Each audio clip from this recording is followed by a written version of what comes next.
Namaskar and welcome to Indian Diplomacy, a show designed to get you viewers to understand India's role in the world, Indian foreign policy, India's outlook on major global issues, and India's main partnerships with a variety of countries, small and big, near and far.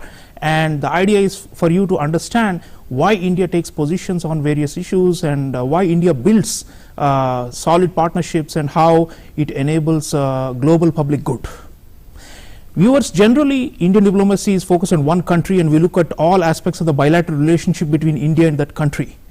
But we are now facing an unprecedented international emergency. So this is a special episode focused on India, India's stakes and India's views and India's interests in the ongoing war between Russia and Ukraine.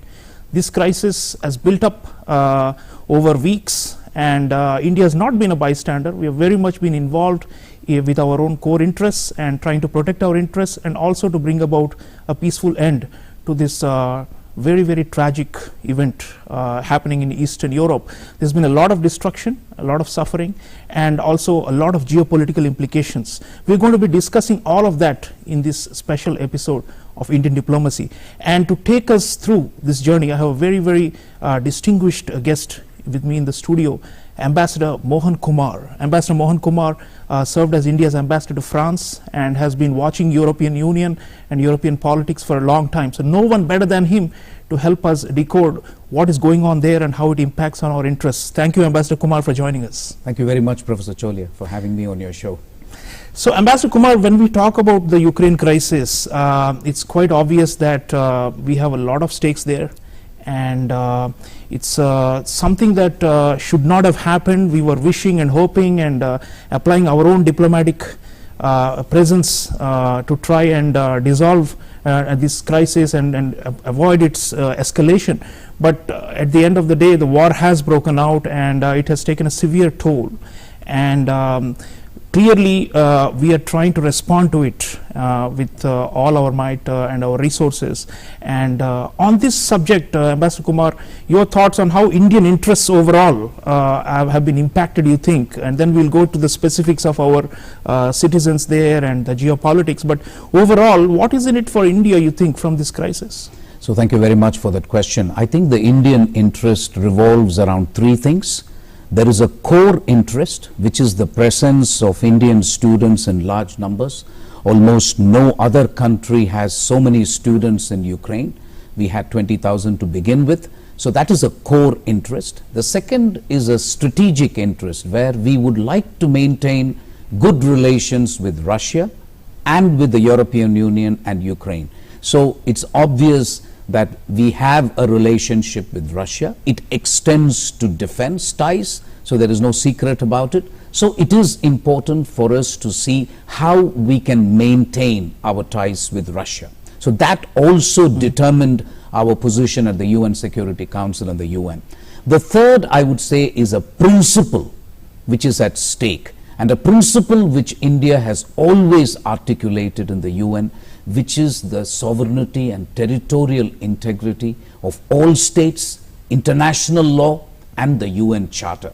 So if I look at our interventions, abstentions, vote after explanation, all of these you can really group into these three things: a core interest, nationals, a strategic interest to maintain ties with Russia and the West, and a principle at stake. And the whole thing about diplomats drafting statements is how do you balance these three things and come up with a statement which accurately reflects your position. Well, there you go. Ambassador Kumar has just summarized it so neatly for us viewers. Core national interests are at stake. Ukraine may be 6,000 kilometers away from India, but we have citizens there, and that's been topmost priority for any state. Whenever there is an international crisis, its primary responsibility is towards its citizens first. And under Prime Minister Narendra Modi, we have an India first approach to the world, and clearly 20,000 Indian citizens stranded in that country at the beginning of the war in late February. We acted very proactively, and we evacuated most of our citizens, and we coordinated with a lot of neighboring countries. It was a full-scale operation involving multiple ministries of the Indian government, the Indian military, the Air Force. It was really very well coordinated, well oiled response called Operation Ganga.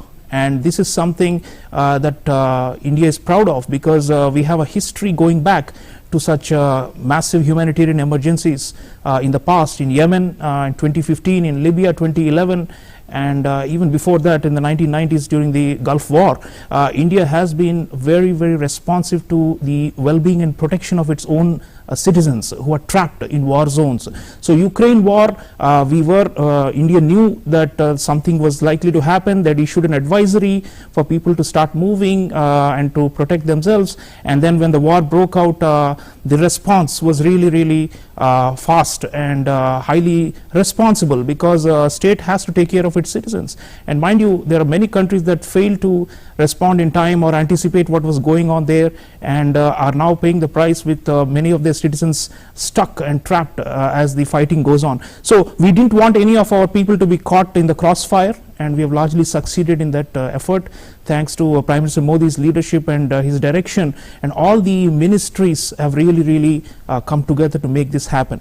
So let's hear from our ministers, Meenakshi Lekhi and Piyush Goyal, Minister of External Affairs and Minister of Commerce and Industry, both of whom have been involved along with many other colleagues in trying to create conducive environment for the safe evacuation and protection of Indian civilians. Let's hear and see what they had to say, and some dramatic moments we have captured for you viewers about how India really came to the rescue of its own citizens, how India performed its dharma of the state, which is primarily to protect its citizens. Let's have a watch. Bharat rule based order के हक में है और चारों तरफ शांति बनी रहे उसकी पैरवी करता है, और जो भी स्टेक होल्डर्स हैं आपस में बातचीत का माध्यम अपनाएं और जो भी दिक्कतें हैं उसको सुलझाया जाए। भारत अपने नागरिकों के साथ खड़ा है, और कभी भी कोई दिक्कत है तो हम लोग उन तक पहुंचने का प्रयास भी कर रहे हैं। और जो भी हमारे छात्र और अन्य लोग विदेशों में हैं, खासतौर पे यूक्रेन या अन्य स्थानों पर है, हमारी एम्बेसी के टच में रहे और एम्बेसी उनकी पूरी मदद करेगी, चाहे वो कोविड का समय था या कोई और यमन, लीबिया, कोई भी इस तरीके का क्राइसिस था। भारत हमेशा अपने नागरिकों के साथ खड़ा हुआ है। And as you go back home, please reassure all your who are in Ukraine not to worry, be patient. Today the Honorable Prime Minister spoke to the Ukrainian President also and requested him to keep all Indians safe and secure, to provide safe passage to all your colleagues who are still there. The Russians have also promised to help evacuate all our Indian nationals. So I would urge all of you, be very strong and give that strength to all your other friends who are still in Ukraine. Another flight will be coming into Delhi shortly by the morning, and this process will continue. I must thank the Air India crew and the entire Air India crew. They've been wonderful.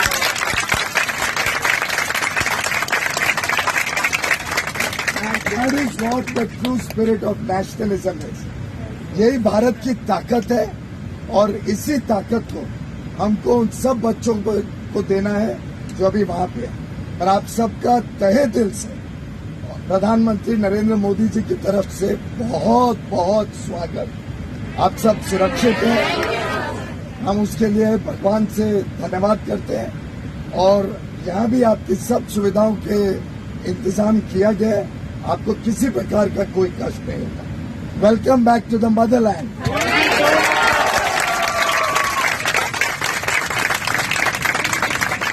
Emotional scenes there, viewers. Welcome back to the motherland. 20,000 people stuck there, and it's not an ordinary evacuation of one or two flights or a few train rides here and there.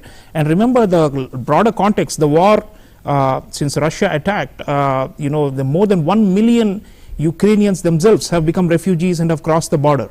And many of them were being given priority by the border guards for entering Poland, Romania, and other neighboring countries in order to flee from the bombardment. And Indian nationals were also stuck among them, and the fact is that India coordinated with all the important stakeholders, with Russia, with the Ukrainians, with other neighboring countries, the Prime Minister, External Affairs Minister, all of them have been involved in making this safe passage possible. And it's going to be remembered in history, the scale of this Operation Ganga. And Ambassador Kumar, how do you coordinate in a crisis like this? I mean, you've served in Europe, and it's a patchwork of different countries, different alliances and allegiances in that region. And the point is, we kept our channels open with both the Russians and the Ukrainians and the EU. And I think that is one of the reasons it was reported that Indians, it's not only Indian citizens, Pakistanis, Turkish, Bangladeshis, all of them, evacuated along with India using Indian flag as a protective, very, very moving and touching scenes of people fleeing for safety. So how is it that the Indian passport or the Indian flag became a banner for refuge for so many others apart from our own? What is it that we did, you think, which was right and which enabled this this whole smooth process to happen relatively unscathed, although there has been one casualty? So thank you very much, Professor Chaulia, for that important question. I think a couple of reasons. One, I certainly think the Indian government was right in abstaining. This is something we must recognize. If you take sides in a conflict like this, it becomes very difficult for you to approach that side and then say, please spare our citizens, etc. So one has to give some credit to the decision taken to abstain while spelling out your core interests and your principles. That's the first. Second thing I want to tell your viewers is that when I was in Bahrain as ambassador, every embassy has a contingency evacuation plan now. That contingency evacuation plan has the list of Indian citizens who are registered with the embassy, and we do that even in normal times. And we assume the worst case scenario where they can be put up in schools and other shelters. What you cannot foresee is a situation like this when bombs are flying around. And I think I completely agree with you. The efforts made by the Prime Minister himself, but also the Foreign Minister, to talk to the neighboring countries of Ukraine and try and tell them that, listen, we need your borders to be open so that when the students come, they can exit Ukraine. We also sent out teams. MEA teams went to Poland, they went to Slovakia, they went to Romania. So they were already in position, including Hungary. Now, of course, we have sent senior ministers also. But these teams will then go to the border, receive the Indian nationals, put them on a bus, send them to the capital, whether it is Bucharest or Warsaw, and then fly them back. So by now, I would say that we have a very good idea. As you rightly said in your opening remarks, we have evacuated larger numbers from Libya. We have done so. I myself did it actually in 1990 from Congo. It was only 2,000 people, but I almost did it single-handedly. So we have now the experience to evacuate people. It might come as a bit of a surprise to your viewers that while 20,000 seems a large number, it's not such a large number for India. If you take Saudi Arabia, if you take Bahrain, we are talking thousands. Bahrain is such a small country. We had 400,000 Indian nationals, and we prepared a contingency plan. I think the circumstances of war is what has made this evacuation very, very difficult. And I can honestly tell you, we have really done an excellent job. For the External Affairs spokesperson to say 17,000 people have returned out of 20. In just 1 week? Yes, is an amazing achievement. There's no question about it that we have done a good job. And viewers, the thing is, when it's war, and it's often indiscriminate and nobody knows what's happening, everyone is rushing to the exits helter-skelter. It requires a lot of diplomatic agreements with all the stakeholders, and that's an important point Ambassador Kumar was making. India's position on this conflict is not just about the merits of who is right or who is wrong. It's also about protecting our civilians and our assets there. And how do we do it? If we don't have channels open with all sides, if we are seen as siding with one as opposed to the other, we really become vulnerable and we could become targets. That's what China, for example, has experienced. China has around 6,000 people in Ukraine, and they have struggled to extricate their people because of the complicated stance that they took on the whole matter. So it's not an easy choice, viewers. I mean, sometimes from the armchair, people can sit and accuse India of having done this or not having done that. But the point is, when we were very clear, number one priority is the safety of our citizens, and that's why Operation Ganga has really succeeded, and that makes a huge difference. It gives confidence, and the lines have been open with all sides, and it's also helps us to potentially play a mediatory role or to facilitate the end of the conflict or to bring the tempers down, and that's been India's interest. You heard Meenakshi Lekhi, our Minister of State for External Affairs, saying that we believe in rules-based order and we want a de-escalation, and we want to do it by having all sides come to the dialogue table. That's been India's real position on this, and Ambassador Kumar, that's really the crux of the matter, isn't it? I mean, you can denounce one side, and then what it does is you lose leverage over that side, and then you are left out in the cold.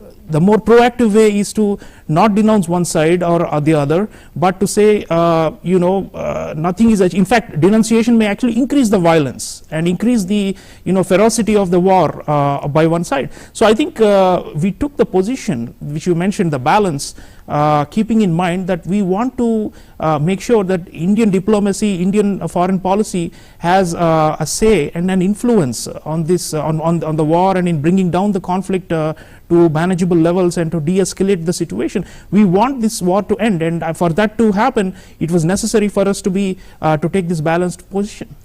Absolutely. I think international relations is not a beauty contest. I don't want to sound cynical, but every country protects its national interest and core interest first and foremost.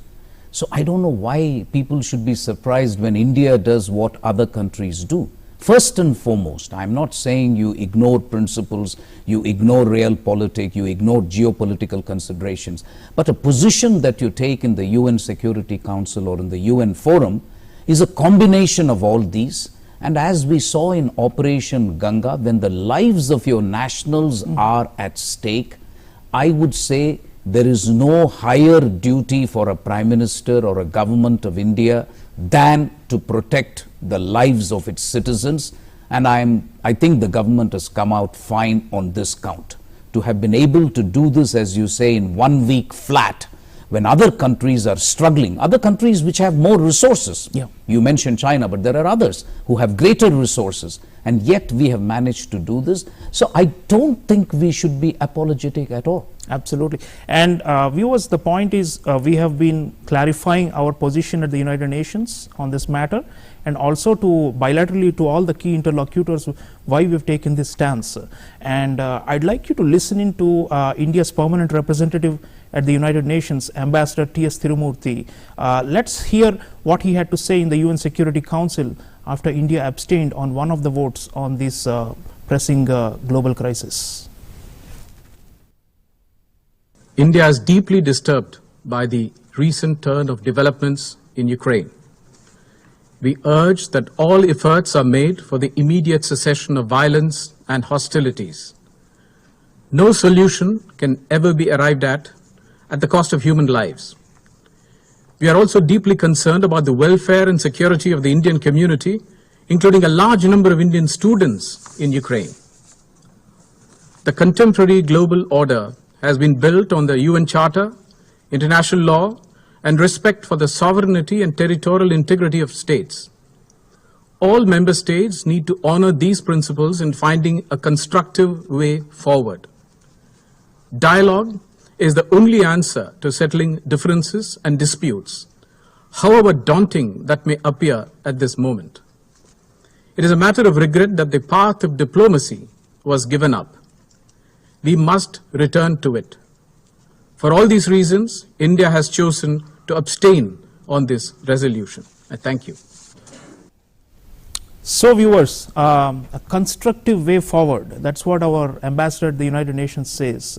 Ambassador Kumar, constructive way forward, there is the Minsk dialogue process between Ukraine and Russia with the Europeans involved. There is the Normandy process. There are all these mechanisms that used to exist. Unfortunately, most of them have been torn to shreds as a result of the war. But that's what India has always supported, right? And we would want that process to restart and for a de-escalation to happen. You know, you've observed the European scene. So your thoughts on these diplomatic mechanisms? Our ambassador in New York was clearly saying that diplomacy failed. But, you know, at the end of the day, war can never win, in the sense like there are losers on all sides. So ultimately, we have to come back to diplomacy.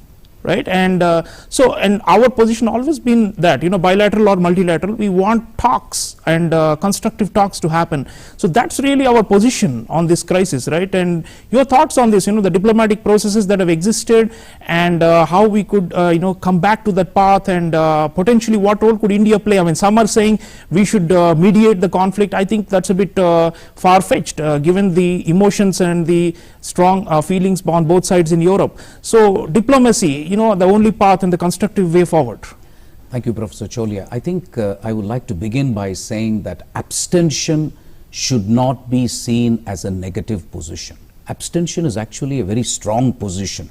If you talk to somebody who is familiar with the UN procedures, it doesn't mean that if you abstain, you are trying to sit on the fence. You are taking a decision. It's a positive decision, but based on your own considerations, which I spelt out earlier.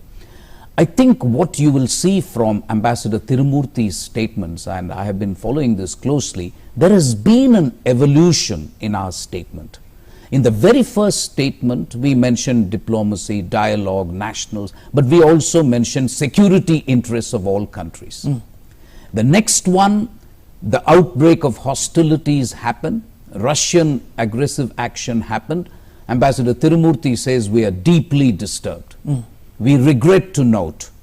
And then we bring in the issue of sovereignty and territorial integrity, the UN Charter, international law. That's a big evolution. And Prime Minister, in fact, spoke to President Putin, and he emphasized the need for immediate cessation of hostilities. Absolutely. And the Prime Minister also spoke to the EU President, Charles Michel, and he said the same thing. So it is not as if the explanation of vote is a key statement. I would like your viewers to take a look at it. And there is an evolution in the statement. There is an evolution in our position, even though we have abstained thrice, is what I'm trying to say. And to answer your specific question about the Minsk process, Normandy format, you are absolutely spot on. War cannot go on forever. It is not as if Ukraine is going to be permanently under the occupation of the Russians. At some point, people have to return to diplomacy and dialogue. What we are conveying is that before further loss of human lives, which we regret, why don't we return to diplomacy and dialogue now? I think the Prime Minister has said India is capable, or India is willing to do what it can. Yes. I would agree with you. I wouldn't go as far as to say that we can become a direct mediator. For the simple reason, Europe is an important stakeholder. In any mediation process, I would want Europe to be involved.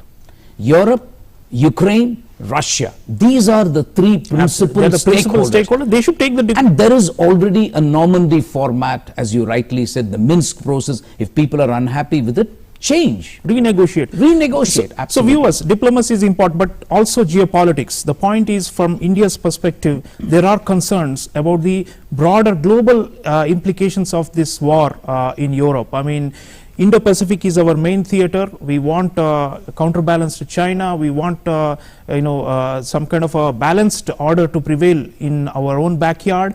And here there are concerns, Ambassador Kumar, that maybe China will take the cue from this and potentially invade or want to attack Taiwan or push again on our borders.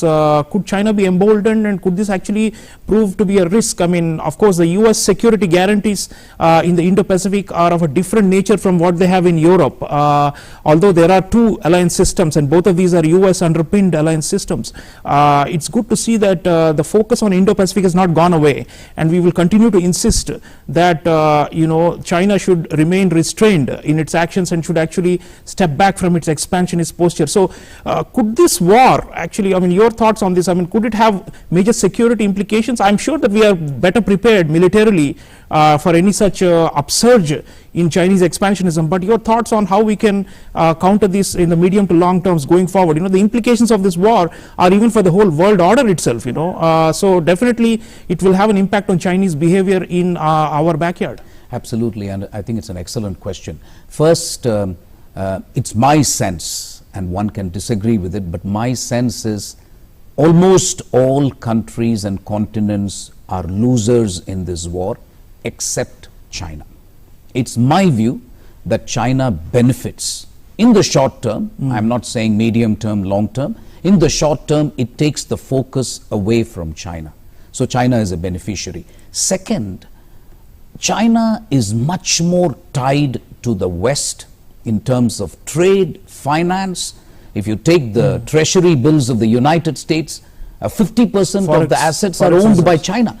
The Chinese would be carefully watching that these are nuclear sanctions that have been imposed on Russia, taking Russian banks off the SWIFT and enabling, making sure the sovereign debt rating of Russia becomes junk status. The Chinese will not, I do not share the view that the Chinese will necessarily be emboldened by this to take over Taiwan. They have trouble to handle now. Absolutely. The whole Western world is united. Look at Germany's position. I tweeted somewhere that Germany has gone from sending helmets to sending bullets in a matter of 1 week. Yeah. Germany's position is completely changed. So I don't think it would be prudent to automatically conclude that China is going to take over Taiwan. They will have to think twice. Having said that, my last point, I think we are seeing a hinge moment in world order. This is definitely something afoot.